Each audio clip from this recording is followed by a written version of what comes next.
Y bienvenidos pues nuevamente a este regreso de vacaciones y bienvenidos a la primera sesión de regreso de vacaciones, la clase de Sociedad de Desarrollo de México. Y bueno, vamos a empezar nuestra sesión viendo los equipos para la exposición de primer parcial. ¿Okay? Cada parcial vamos a tener una exposición por equipos. Y ya les contaba yo que al principio del semestre íbamos a trabajar eso en las exposiciones porque nos van a ayudar a adquirir habilidades pues para presentar un tema, ¿no? A lo mejor es un poquito diferente las habilidades que vamos a adquirir pues de manera virtual que si fuéramos de manera presencial, pero bueno, la exposición nos va a ayudar siempre a agarrar cierta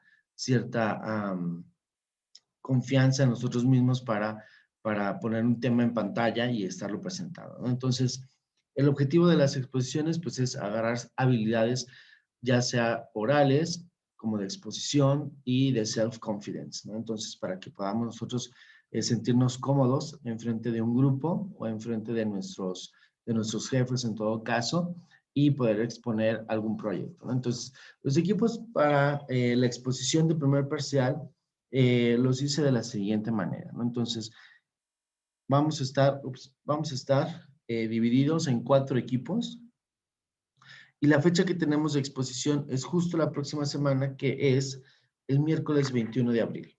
Entonces, vamos a tener una semana para investigar estos temas.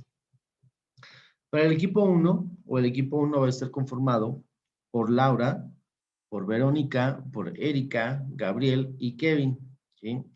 Me tomé la libertad de hacer yo mismo los equipos porque precisamente otra de las habilidades que tenemos que desarrollar pues es trabajar con gente que a lo mejor no ha trabajado. Digo, yo sé que son un grupo no tan numeroso y seguramente todos se la llevan bien entre ustedes. Entonces será mucho más sencillo pues trabajar los temas, ¿no? Ahora, los temas que vamos a revisar, ahorita les comento. Eh, Recuerdan que la última sesión que estuvimos platicando, pues era precisamente sobre los mitos y las realidades sobre ciertos hechos o ciertos personajes. Entonces, para el equipo 1, el personaje que nos va a exponer va a ser Iturbide. Y lo que pretendo que nos ayuden a saber, pues es no lo obvio, ¿no? Lo que dicen los libros de texto, eso ya lo sabemos, pero me gustaría que de cada uno de estos temas investigáramos algo que no fuera tan evidente, ¿no? O la vida secreta, por así decirlo, o los mitos y las realidades acerca de estos personajes o acerca de estos hechos históricos, ¿sí? Entonces, si yo fuera, por ejemplo, el equipo 1, pues investigaría los mitos o lo que no se dice acerca de Iturbide, ¿no?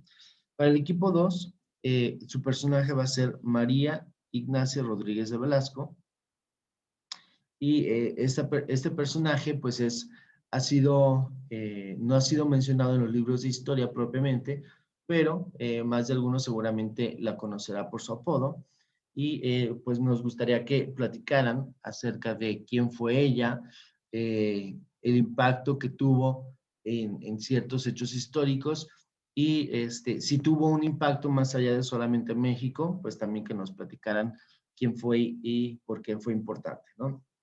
El equipo 2 está conformado por Andrea, Juan Carlos,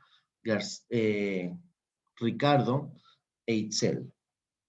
El equipo 3 nos va a platicar sobre el Tratado de Guadalupe Hidalgo, de qué se trata, si es que alguien no recuerda qué es el Tratado de Guadalupe Hidalgo, pues nos van a platicar de qué fue, por qué es importante o qué es lo que sucedió en ese tratado y sobre todo los personajes que involucró y quiénes aparentemente son los malos, pero por qué son malos y qué es lo que los hizo realmente malos, o bien si hubiera algún tinte de que no tuvieron culpa, por así llamarlo, ¿no? Entonces, pues vamos viendo qué es lo que nos traen con lo del Tratado de Guadalupe Hidalgo, ¿no? Este equipo lo va a conformar Evelyn, Jesús, Mónica y Sara, ¿no? Y finalmente nuestro equipo número 4 nos va a platicar sobre la batalla de Puebla y qué es lo que realmente se buscaba ahí, cuáles son los mitos, cuáles son las realidades, si se ganó, si se perdió, por qué se ganó, si realmente eran enemigos del todo. Vamos a ver qué pasó en la batalla de Puebla.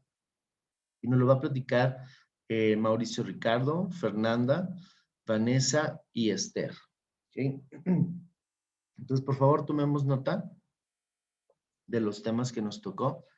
A ver, denme un segundito, por favor, porque esta vez no acerqué agua y ya estoy muy malito.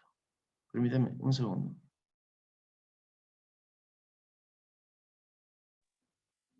Listo, perdón. Les decía entonces, vamos tomando nota de los personajes o hechos históricos que nos tocó, de los equipos con los que vamos a estar trabajando y la fecha que es la próxima semana. Entonces tenemos prácticamente una semana para hacer esta investigación y que nos ayuden a presentar la próxima semana, ¿no? Entonces, vamos a ver los criterios de evaluación para esta exposición.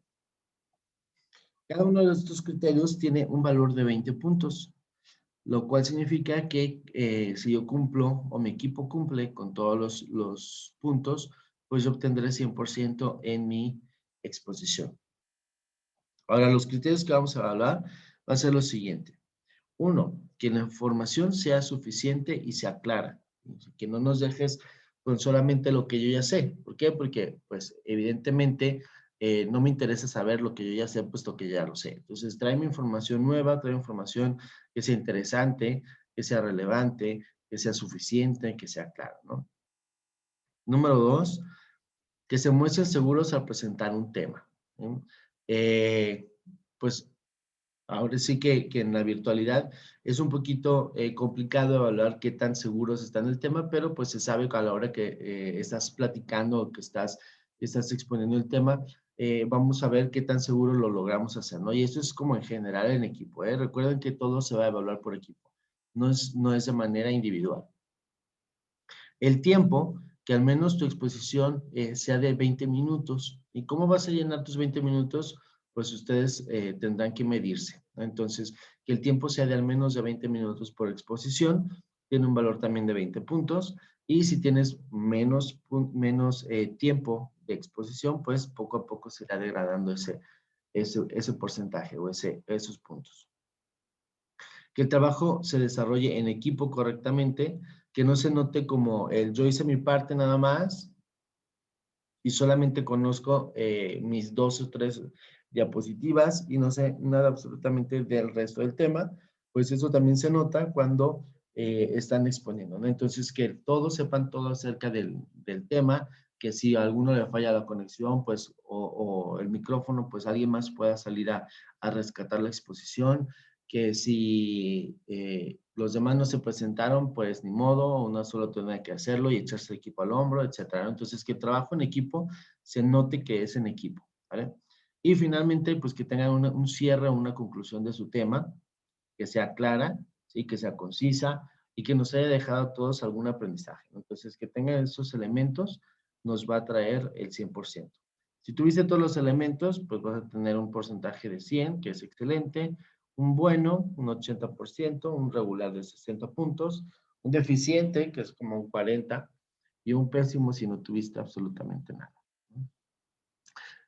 ¿Alguna duda acerca sobre los temas, el criterio de evaluación, sus compañeros de trabajo? No, no hay dudas, profe. No. ¿No? ¿Todo bien? Ok, bueno, perfecto. Muy bien. Si no hay dudas, entonces vamos entrando ahora sí en materia y vamos a ver nuestro tema del día de hoy. Por cierto que la presentación de los equipos también lo vamos a subir, lo voy a subir a la plataforma para que lo puedan consultar en caso de que se les olvide después de esta sesión con quién van a trabajar o cuál es el tema o los criterios de evaluación. Lo voy a subir para que lo tengamos presente. ¿Sí? Bien, entonces para el día de hoy vamos a conocer los tipos de gobierno y de Estado, ¿no? Entonces, el objetivo de hoy es ver cómo han ido evolucionando los tipos de Estado, o a qué podemos llamar Estado, y cómo ha sido el gobierno a través del tiempo. ¿Okay? Y vamos viendo. Ay, se me fue una. Y dice pues que a partir de la filosofía marxista, elaborada en la segunda mitad del siglo XIX, el factor económico se ha considerado como una fuerza motriz de la civilización, ¿sí? ¿Y qué es esto? Pues ahora sí que vamos a ver un poquito acerca de, digamos que en términos económicos y en términos de gobierno, pues qué fue primero, si el huevo o la gallina, ¿no? ¿Qué es lo que primero nos movió a estar organizados, digamos, cívicamente? Sí, primero nos movió el hecho de querer ser gobernados por alguien o el hecho de la economía es la que nos empieza a gobernar, ¿no? Y me refiero por economía a estos empresarios, si son los que nos gobiernan realmente o si realmente tenemos una figura de gobernante que nos dice cómo y qué debemos producir o cuánto producir de cada cosa, ¿no? Entonces, ¿qué es lo que nos mueve? Si nos mueve la economía, el sentirnos como en una sociedad, o si el gobierno es que nos dicta las leyes de cómo comportarnos dentro de la sociedad, ¿no? Entonces, los sistemas políticos estarían supeditados a la actividad económica, ¿sí? ¿Qué es esto? Que, por ejemplo, en un gobierno o en una sociedad comunista, ¿sí? Las actividades económicas mandarían o si sería al revés, ¿no? Si el modo de gobierno comunista mandaría cómo trabajamos nuestra economía o si fuese al revés, así como a la cambiante estructura social que se deriva de esta, el proceso económico, social, político, ¿sí? Les decía al principio, o les decía hace un segundo, ¿qué fue primero? Si el huevo o la gallina, ¿qué fue primero? Si las actividades económicas que dieron paso a cierta forma de gobierno, o será que el gobierno da paso a las formas de hacer la economía, ¿no? O a las formas de comportarnos económicamente en la sociedad. La influencia en la terminología marxista ha sido fundamental en el lenguaje de las ciencias sociales desarrolladas en el siglo XX. Difícilmente podríamos no considerar tanto la primacia de la economía como a la de las clases sociales en la discusión de los sistemas políticos, ¿no? ¿Qué tanto nosotros creemos que nos mueve más? Si los políticos nos mueven al hecho de decir, vamos a empezar a desarrollar o vamos a dar incentivos a todo este gremio agrícola, o si realmente es la economía quien empuja a los gobernantes a darnos incentivos en ciertos o determinados rubros económicos, ¿no? Ese siempre ha sido como un debate de qué fue primero, si el modo de gobierno o la forma de gobierno o la economía que está empujando a los gobernantes a desarrollar este modelo de economía. La discusión dentro de las ciencias sociales en el siglo XX se inclina por polarizar el liderazgo de los factores económicos y políticos. La economía determina los procesos políticos o la política determina los procesos económicos. Y aquí vamos a avanzar como nuestra primera pregunta del día. ¿Y ustedes qué piensan que fue primero? ¿Que los gobiernos instauran la economía o nos dicen por dónde movernos en cuanto a economía o que la economía determina el proceso político? ¿Ustedes qué opinan al respecto?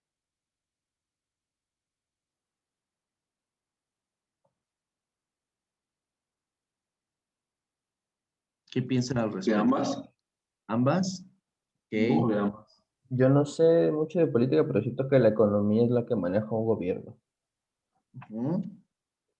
¿Qué más? ¿Quién más tiene una opinión al respecto?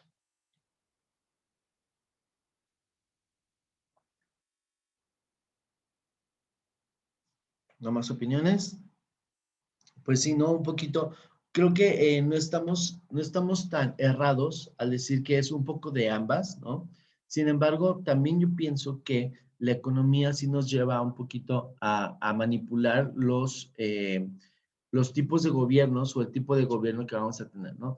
Digo, si fuéramos a lo mejor una sociedad de apenas algunos cuantos, pues sí un gobernante nos podría decir qué hacer, cuánto hacer, cómo producir, etcétera, ¿no? Sin embargo, como somos tantas personas digamos, dentro de un gobierno, vaya, vamos a poner en Guadalajara, como somos tantos dentro de Guadalajara, y apenas son unos cuantos los que nos gobiernan, pues si nosotros como económicamente, como una sociedad económicamente activa, podríamos o podemos demandar ciertas formas de gobierno para poder seguir realizando las actividades económicas, ¿no? Dice ahora, no solamente hay de dos sopas, no solamente el gobierno manda o no solamente la economía manda, sino o hay un equilibrio. Y dice acá, hay una tercera postura, economía y política son interdependientes, o sea, no tienen que ver nada la una con la otra, ¿sí? ¿Ustedes creen que esto es posible, que la economía y la política no tengan nada que ver una con la otra, que sean interdependientes? Nada, sí, son dependientes. Sí, ¿verdad? Como que totalmente sí podrían ir de la mano y despegar a la una de la otra podría no funcionar. ¿Por qué podría no funcionar? Porque, bueno, tenemos la política, pues, da ciertos incentivos a ciertas industrias que económicamente pudieran activar, pues, nuestro ciclo económico, ¿no? Quizá si nosotros tenemos detenido el campo y vemos que, pues, pudiera ser un factor donde pudiéramos colocar a mucha gente para trabajar, podríamos dar como políticos ciertos incentivos para que esta industria se reactivara y poder nosotros tener una fuerza laboral pues ocupada o una tasa de ocupación más elevada. Las escuelas postmodernas consideran el asunto como transdisciplinario. El campo científico-social se vuelve pluridimensional al entrar en cualquier tipo de discusión de contenidos. ¿Qué es esto? Que pues que van a estar todos mezclados los unos con los otros, ¿no? Y que habrá momentos en los que digamos, bueno, la política no tiene nada que ver con la economía en este tema y que la economía no está mandando a la política en ciertos aspectos. La tendencia de la Tierra la tenencia de la tierra, fundamento en la economía de la Edad Media, produce dos clases sociales. La aristocracia, que integra la nobleza, el ejército y la iglesia, y el campesinado, ¿no? Entonces, aquí es importante mencionar que estamos hablando de la Edad Media, ¿no? Y en la Edad Media es cuando nosotros vemos a estos feudales, ¿no? O a esta aristocracia, que son los terratenientes, ¿no? Y es acerca sobre la tenencia, pues aquí ya lo menciona, la tenencia de la tierra. ¿Quién tiene la tierra? ¿Quién posee la tierra? Y los que poseen la tierra los vamos a llamar los aristócratas o la aristocracia. Y el resto del mundo vamos a ser campesinos, los que trabajamos en la tierra, pero que la tierra no es nuestra, ¿sí? Entonces aquí solamente vamos a ver dos clases sociales. O tienes la tierra o no tienes la tierra. ¿Quiénes tienen la tierra? Pues lo tienen la tierra la nobleza, la iglesia y el ejército. Y el resto somos los campesinos. Ambas clases sociales se encuentran unidas a la producción agrícola, ganadera y al trueque de materias primas, ¿no? Y recuerden que, pues, perdón, por ahí de esta época, pues lo único que podíamos hacer, pues, era producir algún alimento agrícola o, pues, la ganadería, ¿no? Y todos los que trabajábamos para la nobleza, pues solamente éramos unos pobres campesinos, ¿no? No teníamos mayor aspiración más que trabajarle las tierras al noble y recibir un salario o una paga al final de la jornada. La tenencia de la tierra en la aristocracia va a generar una realeza que llamamos monarquía, que va a gobernar sobre su territorio particular, que incluye a los siervos y campesinos de las aldeas del terruño, ¿no? Y hay varias, ahora ya hay muchas series y muchas películas que tratan pues un poquito sobre de esto. Y entre ellas hay una novela, eh, un libro, una novela que se llama La Catedral del Mar. Y empieza más o menos como de este estilo, ¿no? Empieza en la Edad Media en Barcelona. Y pues son unos campesinos que le trabajan al señor feudal o a la nobleza, ¿sí? Y entonces es cómo se ven sometidos esta sociedad, porque de alguna manera es una sociedad, la sociedad campesina que vive dentro del territorio o dentro de la tierra del noble, y cómo son pues tratados de alguna forma bien o mal por su terrateniente, ¿no? Y esa es una muy buena forma como de aterrizar este tema de la Edad Media con alguna serie, ¿no? Es una serie, una miniserie pequeña. Y entonces este señor que tiene la tierra, después lo vamos a llamar monarca, ¿sí? Y si se fijan de alguna manera, las monarquías, pues es precisamente eso, es una persona o una figura gobernante de un territorio o de cierta pues, eh, parte de la tierra, ¿no? O sea, el señor monarca o la aristocracia en su momento era terrateniente, el tenedor de las tierras, y más tarde lo vamos a ver como monarca, ¿no? Y todos los que viven dentro de su territorio, pues van a ser sus siervos, que son sus campesinos y su aldea, ¿no? El apoyo de la iglesia y de los hidalgos o los caballeros es fundamental para este proceso político, ¿no? Después de la Edad Media es cuando se empiezan a dar, o durante la Edad Media es cuando se empiezan a dar el crecimiento de estas monarquías, ¿no?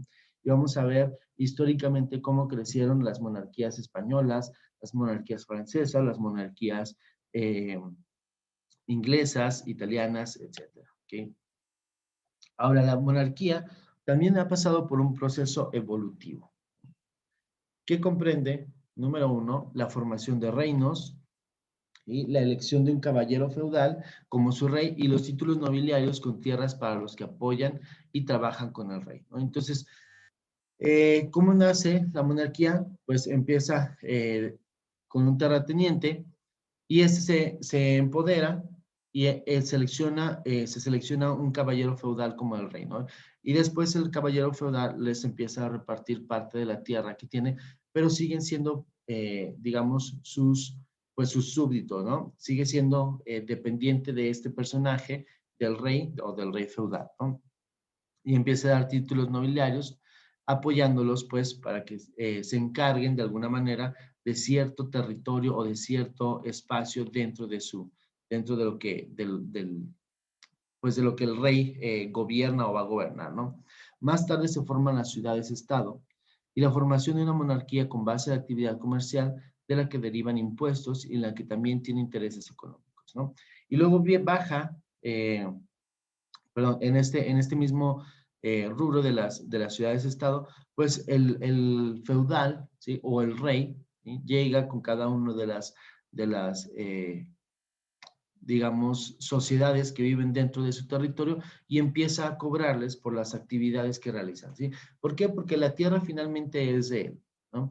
Y a él le trabajan la tierra, entonces va con cada uno de los aldeanos, pues y le dice, bueno, tú te dedicas a la ganadería, me tienes que pagar cierto impuesto. ¿Por qué? Porque vives dentro de mis tierras, porque trabajas el ganado y tú puedes trabajar el ganado dentro de mis tierras y puedes hacer comercio dentro de mis tierras, pero tienes que pagar cierta, pues cierto impuesto, ¿no? Entonces va así, y así es como se mantienen las monarquías, o en su momento, ¿no? La monarquía absoluta, y esto es importante, la monarquía absoluta es donde la iglesia apoya a la realeza que gobierna con poderes absolutos derivados de la representatividad de Dios y su corte en la tierra. ¿Qué es esto? Bueno, pues que la monarquía absoluta es 100% apoyado por la iglesia y se le otorga por poder divino, ¿no? Y eso es lo que ya veíamos como en las películas, eh, de cómo se ha pasado la corona de generación en generación y que supuestamente pues son, vaya, lo voy a decir burdamente, tocados por Dios para poder gobernar cierto territorio. ¿Okay? En este momento se dan conflictos entre monarcas, papas, cardenales, obispos y primados eclesiásticos. ¿Y por qué creen que se da en este momento este tipo de conflictos entre la iglesia y las monarquías?